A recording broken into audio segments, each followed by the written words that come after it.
Vamos direto ao ponto. Hoje a gente vai desvendar um mundo que muita gente ouve falar, mas poucos realmente entendem. Como os mais ricos usam estratégias fiscais muitas vezes dentro da lei para proteger o seu patrimônio.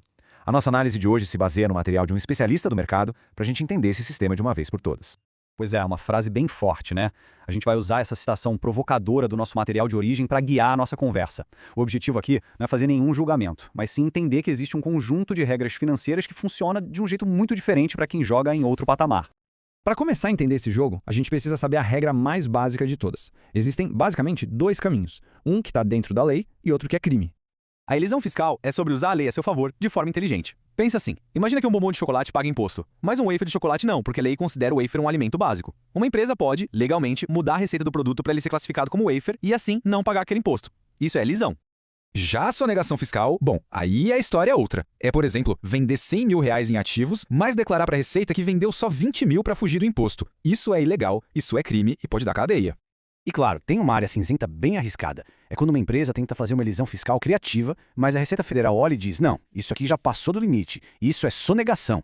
Mas o nosso foco aqui hoje é só nos métodos que são considerados 100% legais.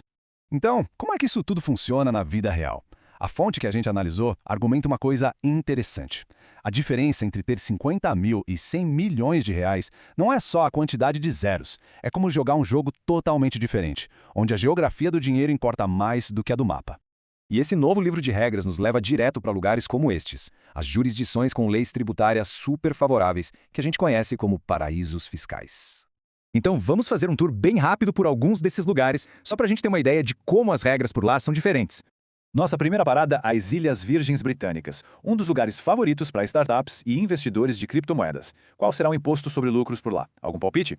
Exatamente isso. 0%. Esse é o principal atrativo. O que faz tanto capital ir para esses centros financeiros? E olha, as Ilhas Virgens Britânicas não estão sozinhas nesse clube do 0%. Como a gente vê aqui na tabela, lugares como as Ilhas Cayman e as Bahamas também oferecem essa alíquota. O mais fascinante é que cada um tem meio que uma especialidade. Cayman, por exemplo, é famosa pela privacidade extrema, o que atrai fundos gigantes. Já as Bahamas são muito usadas para proteger ativos pessoais. Cada paraíso atende a uma necessidade.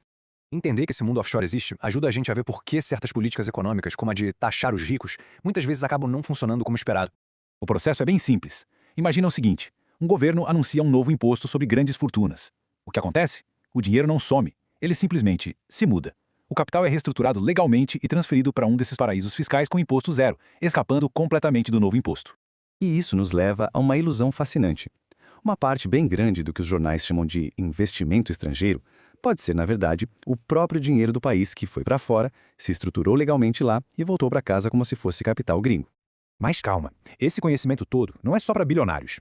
A lógica por trás disso tudo, a de mover o capital para onde ele é tratado de forma mais eficiente, tem aplicações acessíveis e totalmente legais para muita gente em uma escala bem menor. A palavra-chave aqui é eficiência. E isso pode ser feito de várias formas, como abrir uma conta de investimentos internacional, usar certos tipos de fundos de investimento que adiam o pagamento de imposto, ou até mesmo contribuir para um plano de previdência privada, como um PGBL. O princípio é o mesmo, usar as estruturas da lei para otimizar os resultados. E o poder disso está aqui, o diferimento. Adiar o imposto. Um plano de previdência, por exemplo, faz exatamente isso. Ele permite que o dinheiro que seria pago em imposto este ano, em vez disso, seja investido e fique rendendo juros compostos por anos, às vezes décadas, antes de o imposto ser finalmente pago. O resultado final pode ser muito maior. Isso tudo nos leva a uma última reflexão, talvez a mais importante de todas.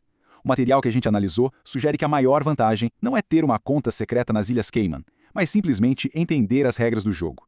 E aí fica a pergunta no ar. Será que a educação financeira não é, no fim das contas, a maior brecha legal que existe?